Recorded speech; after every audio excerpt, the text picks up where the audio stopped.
Channel और इस समय मैं मौजूद हूँ श्रीमद् भागवत कथा का आयोजन आचार्य पूर्णदेव शास्त्री महाराज ब्रजधाम वृंदावन जन्मभूमि करई नदोई भरतपुर राजस्थान से आपको सीधा प्रसारण।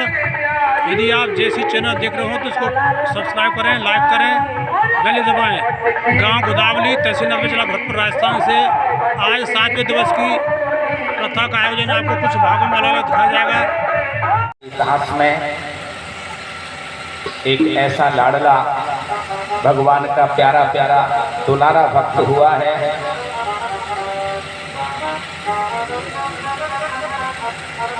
जिसके लिए भगवान स्वयं रोए।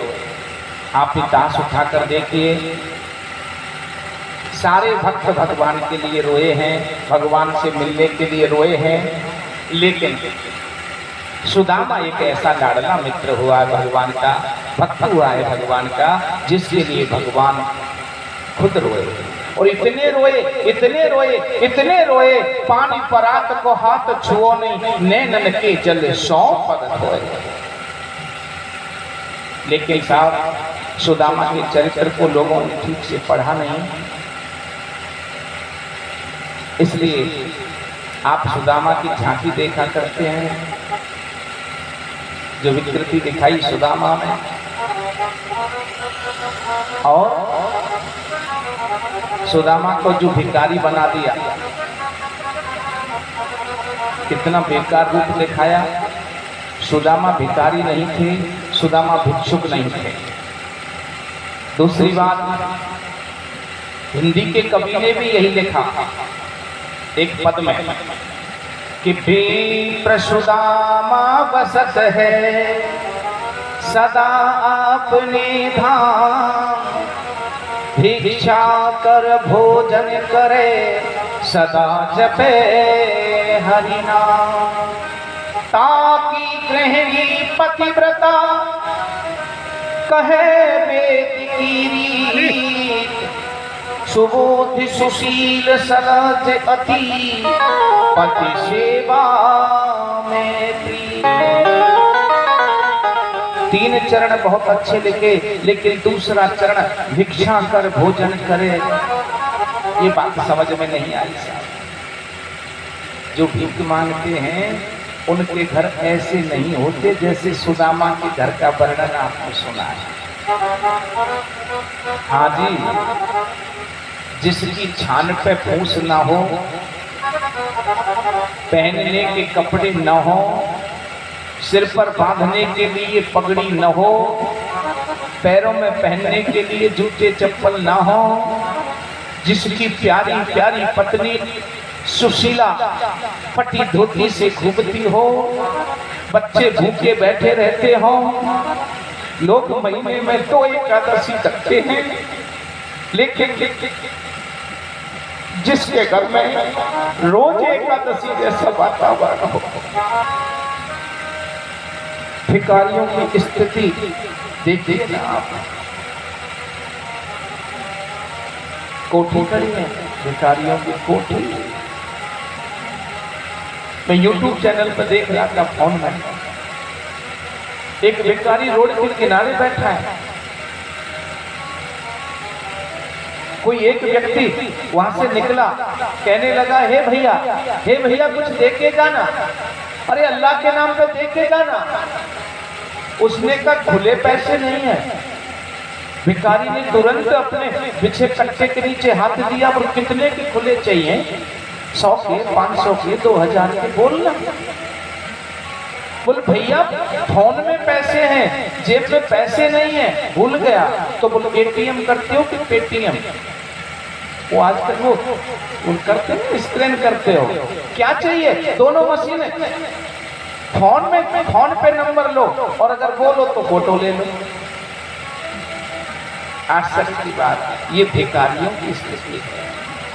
और सुदामा के घर की स्थिति। सज्जनों, लेकिन महामुनि सुखदेव ने सुदामा को कहीं भिक्षुक नहीं लिखा, कहीं दरिद्र नहीं लिखा। ध्यान चाहता, पूरी भागवत में 2 वंशों का वर्णन है, सोम वंश और सूर्य वंश। सोमवंश कहते हैं चंद्रवंश को। चंद्रवंश और सूर्यवंश का वर्णन है साहब, लेकिन जब सुदामा की बात आई तो महामुनि सुखदेव ने सुदामा के माता पिता का नाम भी नहीं बताया भागवत में, सीधे गुणों का वर्णन किया और कहने लगे कृष्ण से आसीद सखा कश्चे ब्राह्मणो ब्रह्म विद्तम विरक्तः इंद्रियार्थेषु प्रशांतात्मा जितेंद्रिय। भगवान कृष्ण के एक सखा हैं और कौन है वो? ब्राह्मण।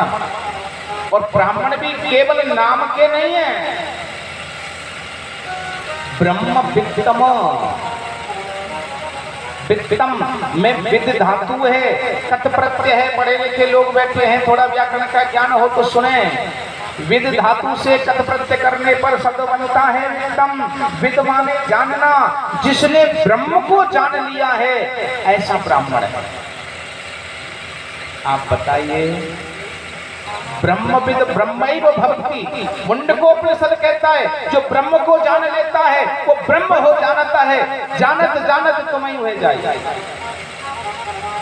तुलसीदास जी कहते हैं जो तुमको जानता है वो तुम्हारा ही हो जाता है। और महामुनि सुखदेव कह रहे हैं, महामुनि सुखदेव कह रहे हैं कि उसने ब्रह्म को जान लिया है, जो ब्रह्म का रूप हो गया है, प्रकृति उसकी दासी हो जाती है। ऐसे ज्ञानी ब्राह्मण, ऐसे ज्ञानी ब्राह्मण को हम भिखारी बताएं, उसकी ऐसी दशा का वर्णन करें, इससे बड़ा अपमान सुदामा जी का और क्या हो सकता है? जोर से बोलो जय श्री कृष्ण। आगे क्या कह रहे हैं? विरक्तः इंद्रियार्थेषु, इंद्रियों के विषयों से विरक्त हो गया है। राजा हर गांव में, क्षेत्र में, राज्य में मिल जाते हैं साहब, लेकिन महाराजा कोई कोई मिलता है पूरे संसार में। जो इंद्रियों को जीत ले, मन को वश में करे, उसे कहते हैं महाराजा। महामुनि सुखदेव कहते हैं कि सुदामा ने इंद्रियों को जीत लिया है। सुदामा राजा नहीं, महाराजा है, जिसने विषयों से इंद्रियों को अलग कर दिया, भोगों से विरक्त कर दिया। और आगे की विशेषता बता रहे हैं, प्रशांत आत्मा, जिनके हृदय में, जिनके मन में हमेशा शांति रहती है। आप कथा सुन रहे हैं शांति के लिए और मैं कथा सुना रहा हूं शांति के लिए। कथा करवाने वाले करवा रहे हैं शांति के लिए। दुनिया में जो भी आप कर रहे हैं, हम कर रहे हैं, सब शांति के लिए कर रहे हैं, लेकिन शांति नहीं मिल पा रही। महामुनि सुखदेव कह रहे हैं सुदामा प्रशांत आत्मा है, उनको शांति मिल चुकी है। अब जो प्रशांत आत्मा हो गए हैं, बताओ वो भीख मांगेंगे ना?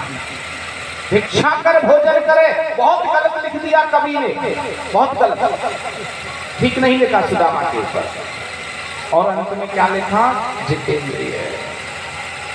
ऐसे ऐसे सुदामा हम दरिद्र, भागवत में सुशीला के लिए दरिद्रा शब्द आया है साहब, लेकिन सुदामा के लिए कहीं दरिद्र शब्द नहीं आया है।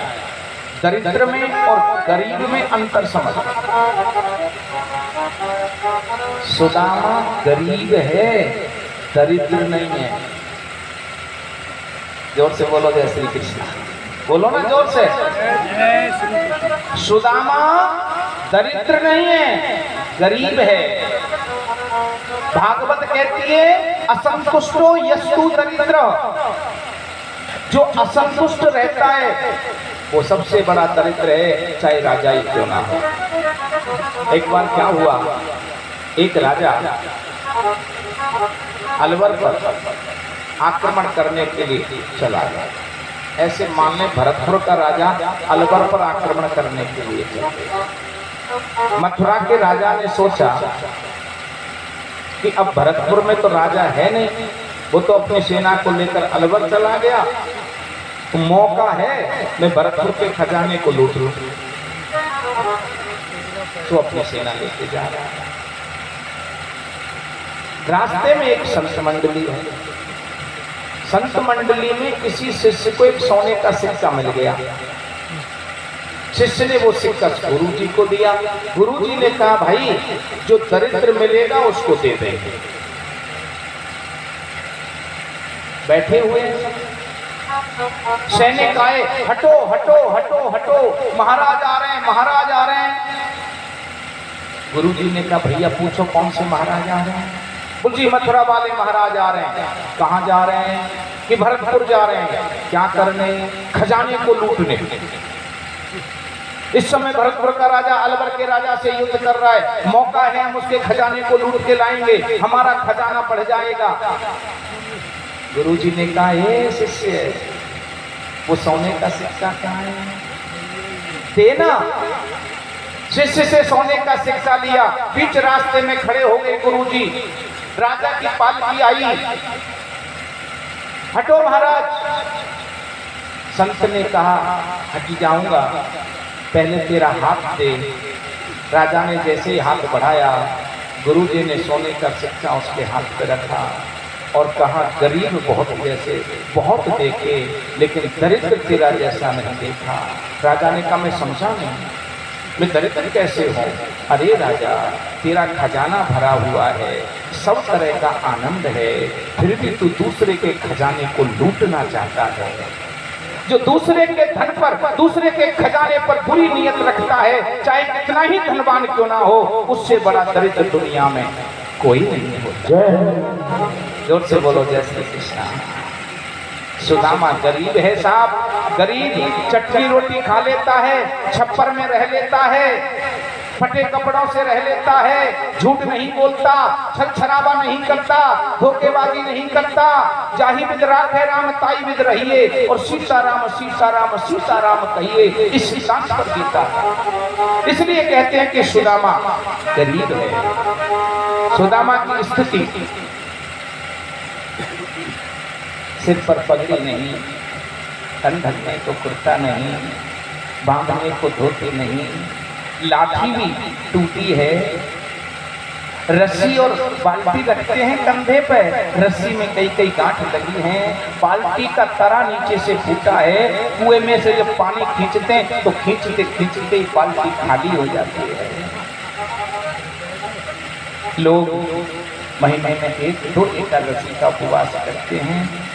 उसके घर में तो स्थिति ऐसी है कि सुबह का खाना मिल जाए तो शाम का ठिकाना नहीं, शाम का खाना मिल जाए सुबह का ठिकाना नहीं। क्यों? क्योंकि सुदामा 24 घंटे भगवान का भजन करते हैं, और जो कोई कथा करवाने आता है, कथा कराते हैं, किसी से मांगते नहीं। जमाना आज से नहीं, पुरातन काल से चालाक है साहब, चतुर है। मांगत मांगत मान घटे, प्रीत घटे नित के घर जाए, ओछे की संगत क्रोध, ओछे की संगत बुद्धि घटे, और क्रोध घटे मन के समझाए। रोता नहीं है बच्चा तो माँ भी दूध नहीं पिलाती,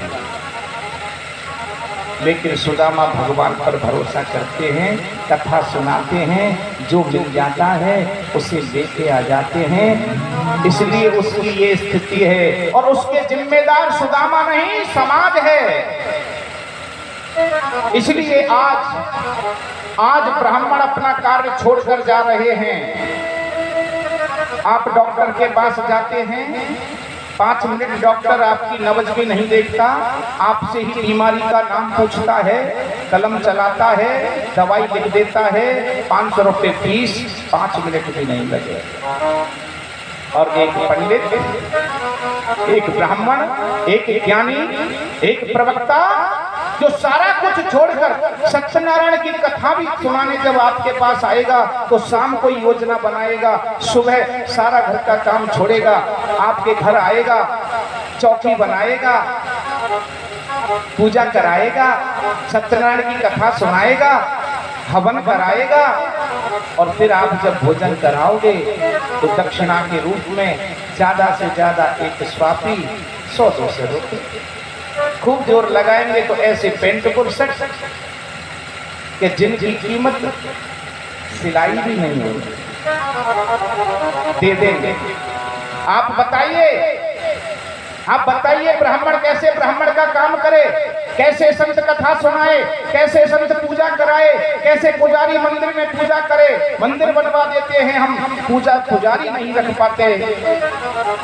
50 लाख खर्च करते हैं शादी में, लेकिन फेरा पड़वाने पर ब्राह्मण को 5,000 देने में पसीना आ जाता है।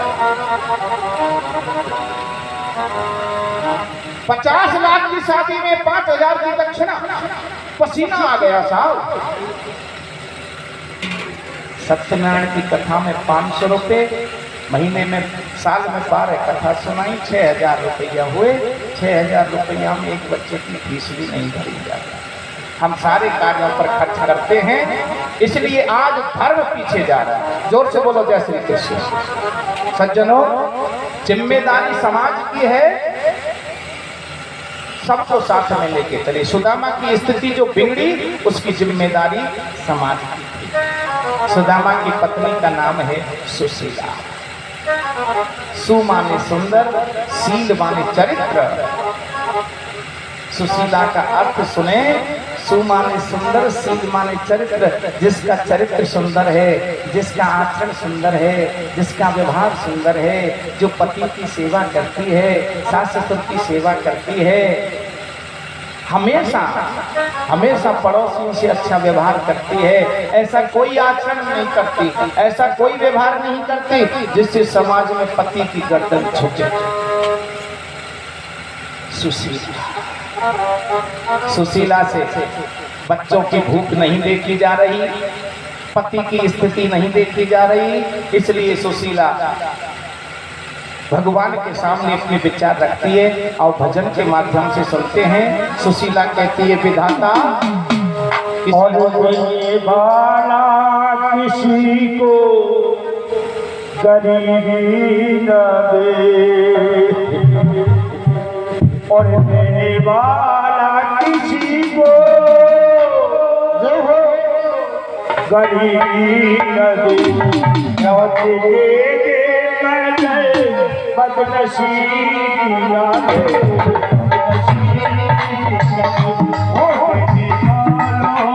किसी को गरीबी न दे, देने वाला किसी को गरीबी न दे।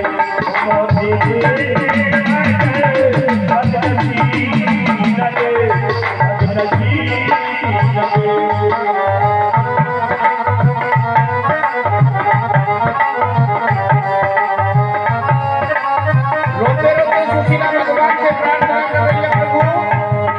किसी को गरीबी मत देना, संतान देने तो भोजन पानी की व्यवस्था भी करना, जीवन दे तो मकान दुकान की भी व्यवस्था करवाना।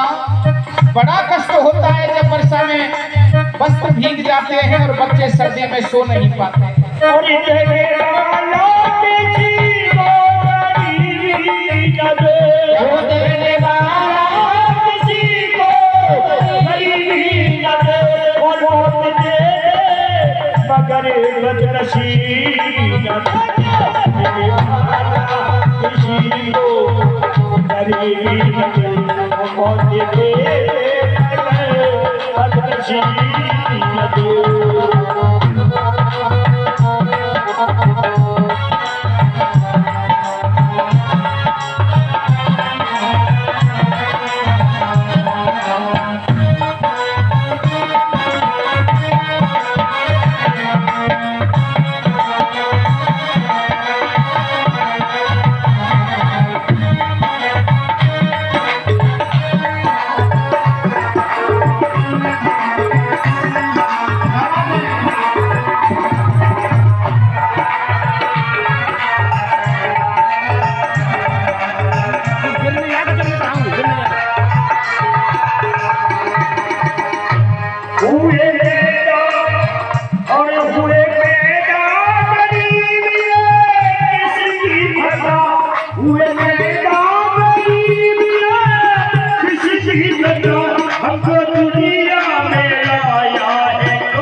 सप्ताह का आज आखिरी दिन, सप्त दिवस की सप्ताह, और अभी कुछ समय बाद सुदामा के भव्य शोभा दिखाई जाएगी। और यहाँ पे हमारे प्रसाद जी को प्राप्त कर रहे हैं हमारे दूधिया भाई जी।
सुशीला ने